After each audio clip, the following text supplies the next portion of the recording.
Hello guys, I hope that you are well. Today we are going to see together how to load and unload the SRT 101 of Minolta.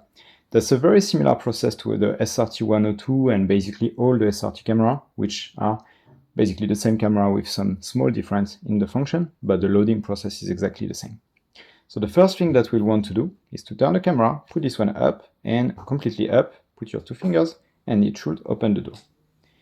Once the door is open here, you will want to get your film and you will want to check the ISO on your film. This one is a 400 ISO. That's a very important number. You need to remember it. It could be 200, could be 800, could be 1000, could be like 50, but just remember it. That's very important.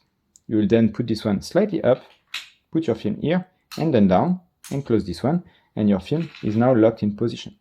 The next thing you will want to do is to take your film and to lock it inside of the little bracket that is right here, the gray one.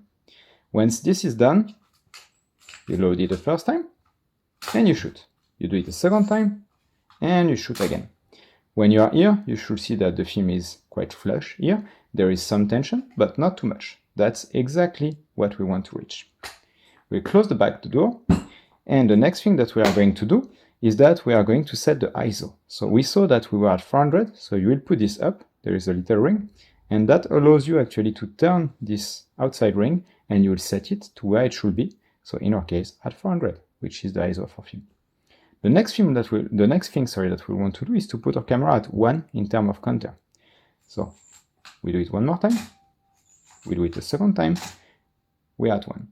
Why is it important? Because you expose the part of the film here when it was open, and you will want to remove this part or your first photo will not be able to expose correctly. When we are here, your camera is fully loaded and ready to shoot. One more thing is that when you reach the 4th to 5th shot, you should see that this guy should start turning. You will see that it will happen sooner or later. Right now, it did happen. Every time that I crank, it turns. Why is it important? Because it means that your film is mechanically turning inside, which means that it's correctly loaded. If it doesn't turn, it means that it's not loaded correctly. It did disattach when you loaded the film here. And the problem is that it's not exposing. So if you do a full film like this, well, you will have a blank roll. So that's not what you want.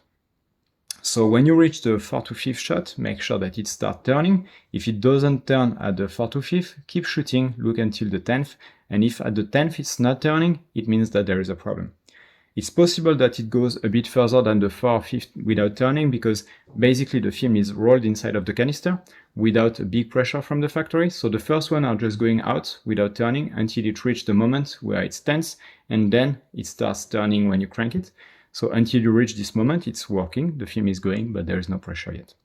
So that's totally normal, but keep an eye on it. It should start turning afterward. After that, you will keep shooting your film.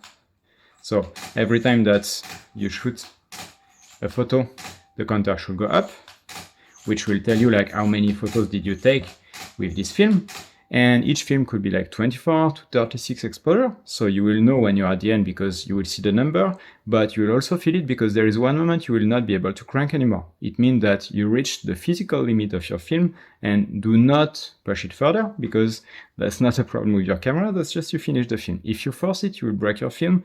All the photos that are inside are dead because you will not be able to put it back inside of the canister to bring it to the lab to develop. So what do you do right now? Let's imagine that you finish your film. You will turn the camera, there is a little button here, you will push it, it will stay flush inside, you will turn it back, you will start to put this one up, not the full stuff, just this one, and you see that there is a little arrow. You will turn it back following this arrow. You will feel that when you do this, there is something mechanical happening inside. It's your film that is actually sliding back inside of the camera, which is normal. It's going back inside of the canister. So you will keep doing it until you feel a clack, which will be meaning that it disattached from the teeth where it was attached here in the little gray bracket. For me, there will be not too much turn because I stopped at the 15th, but for you, if you have a 36 film, it will be many turns. So keep doing, don't be afraid. Anyway, you can't break anything by turning, even if it's too much. It's better too much than not enough.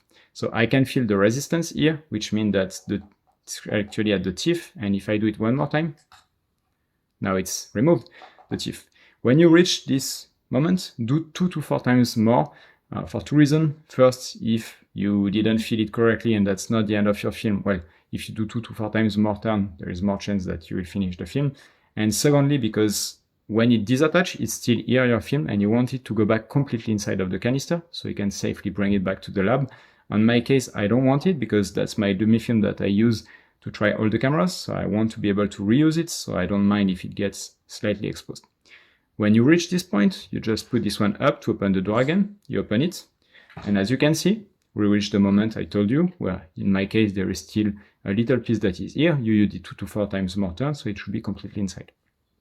Put it up, you take your film, this will be bringing to the lab to develop, and